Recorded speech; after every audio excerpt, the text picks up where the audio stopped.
fica com a gente até as 11 da manhã. Essa voz que você estava ouvindo aí é do nosso convidado, doutor Leonardo Chagas, ele que é advogado e já vai conversar com a gente no quadro Seu Direito. Seu direito.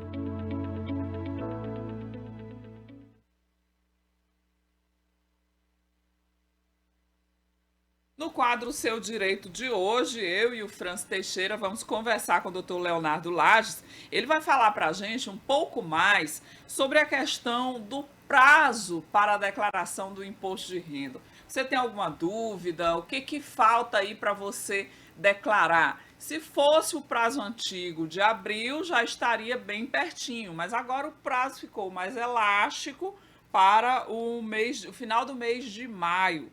Doutor Leonardo, muito obrigada aí pela gentileza de atender nosso convite. Nós ganhamos aí mais 30 dias para nos atrasarmos, né? Exatamente. Primeiramente, bom dia. Bom dia. E telespectadores, bom dia, pessoal de casa. Mas é exatamente isso. Brasileiro, né, doutor? Sempre vai deixar para a última hora, é uma realidade.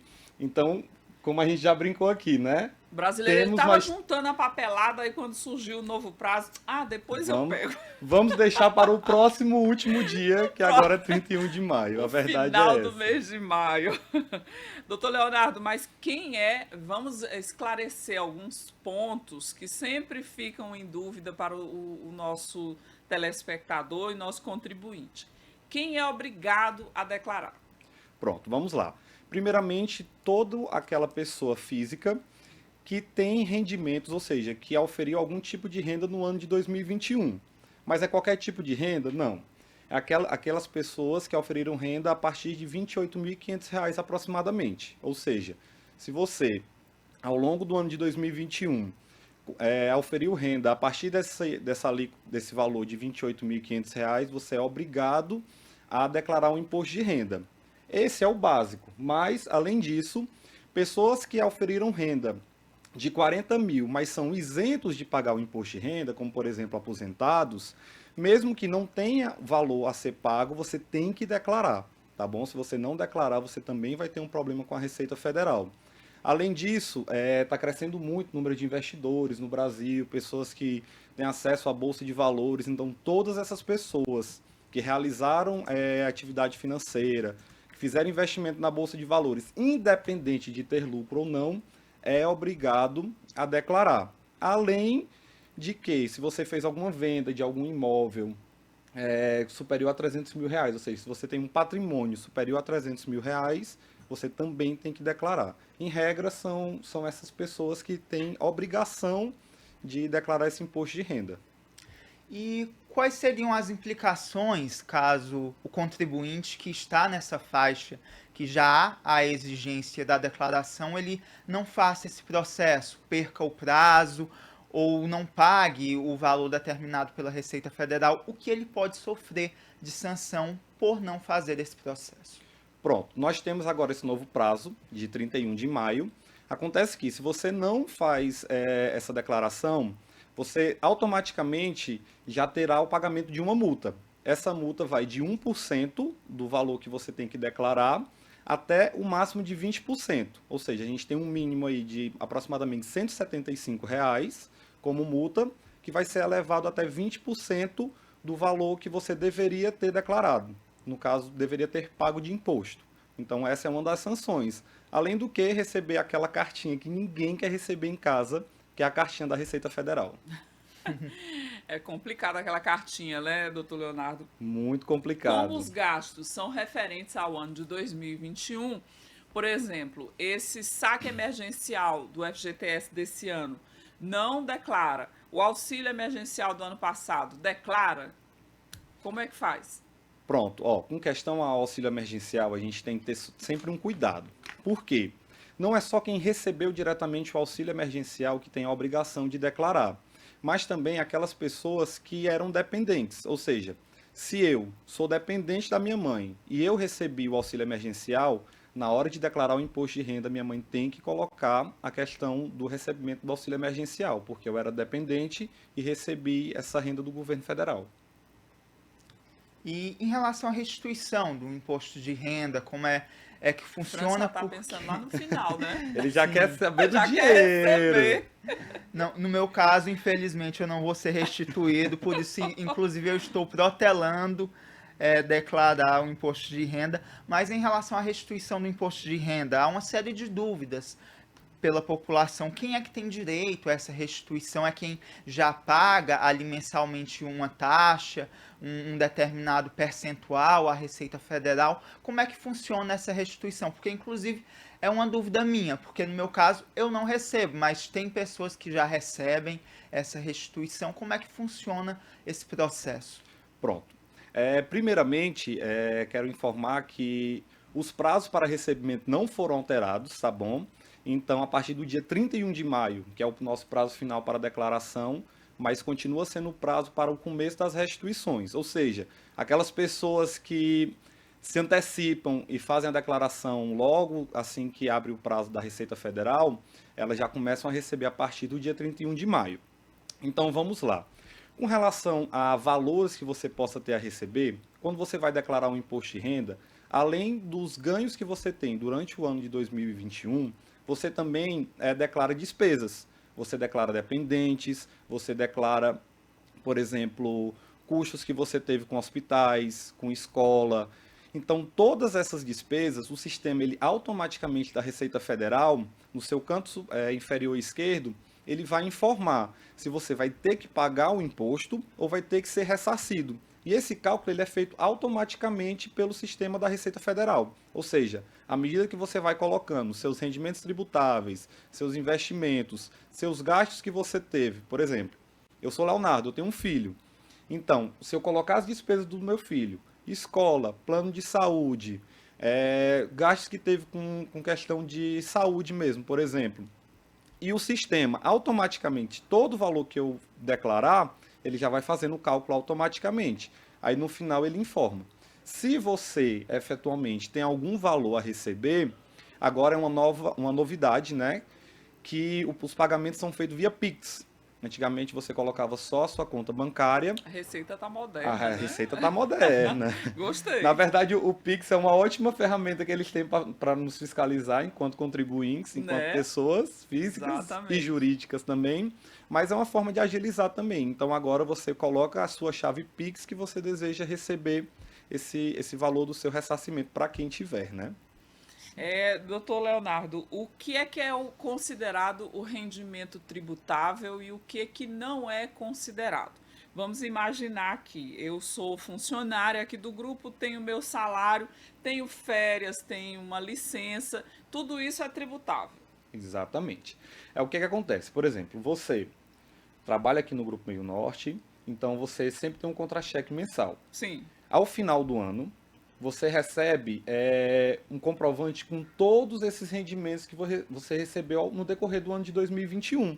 Ou seja, nessa tabela de valores que você recebeu, ela é toda autodescritiva. Por exemplo, tem os rendimentos tributáveis, tem os rendimentos isentos e não tributáveis, tem os valores do 13º. Então, todos esses valores eles vão sendo preenchidos no nosso sistema da Receita Federal, né, que é o aplicativo que tem agora até para celular, que você faz todos esses valores. Então, se você tem uma fonte pagadora, essa fonte pagadora informa para a Receita que lhe pagou.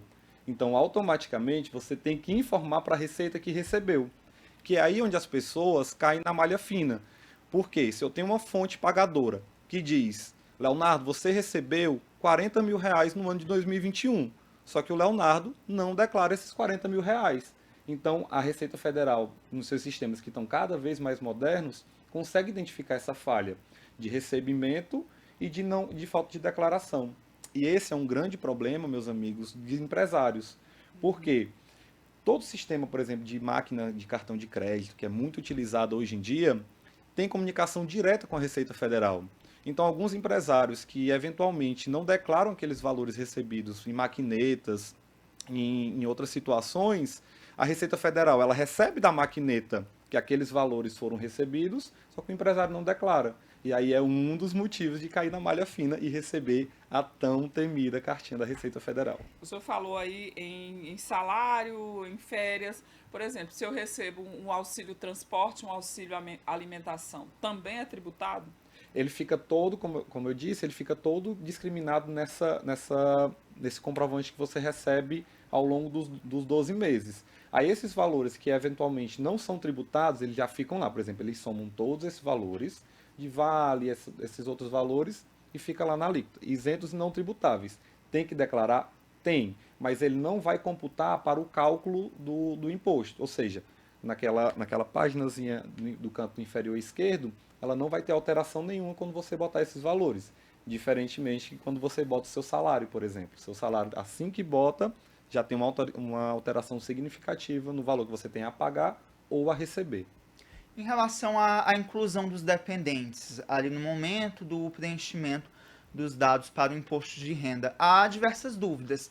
Quem é que pode ser incluído como dependente? Uma pessoa, por exemplo, que recebe por ano um valor inferior ao que é exigido para o imposto de renda. Vou citar um exemplo. Minha mãe, ela tem um trabalho informal, não é formal. Eu posso incluí-la como dependente minha ou não? Como é esse processo e quais as exigências nessa inclusão de dependentes na declaração do imposto de renda?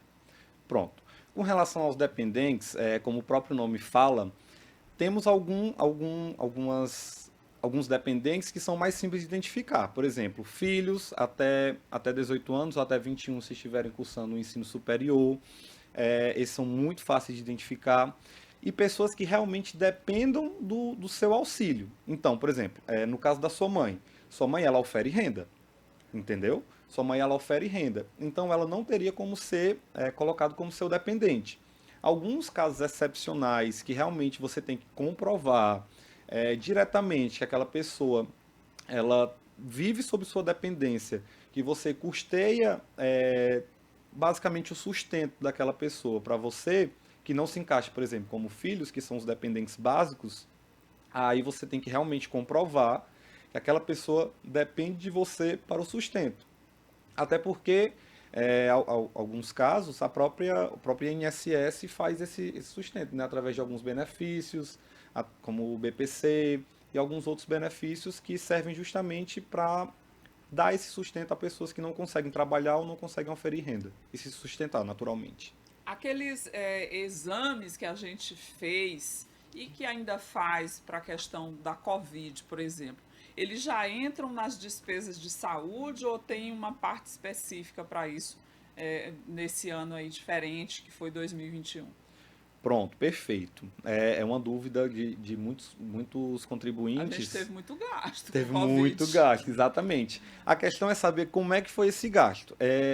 Esse teste que você fez, por exemplo, a questão dos testes, foi feito em laboratório? Foi feito em farmácia? Porque os testes que foram feitos eventualmente em laboratórios ou hospitais, eles fatalmente você consegue sim declarar eles para botar como custo de despesa no caso de saúde.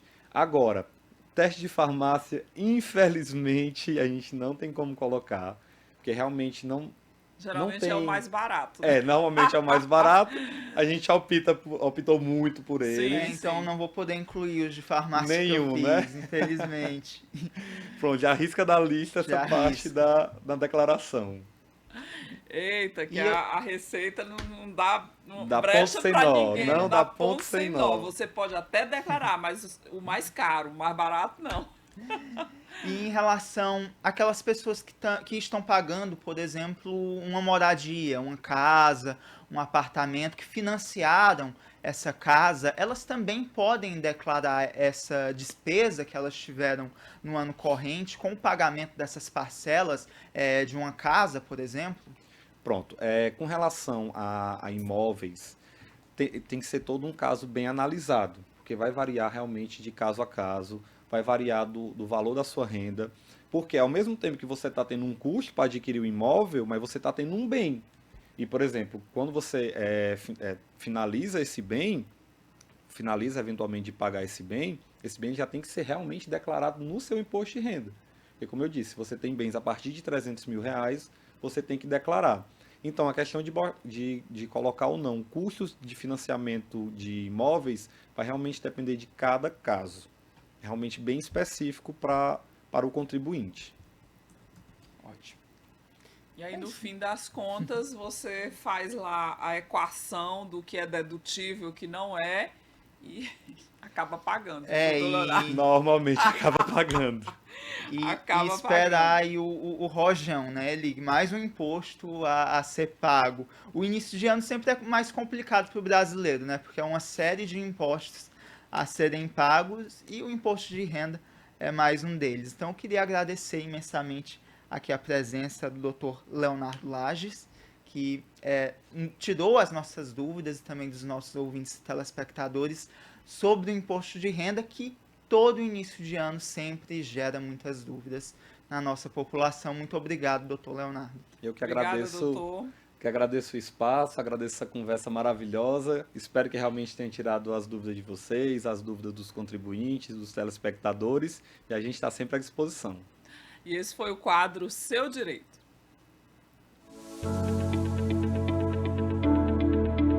Seu Direito.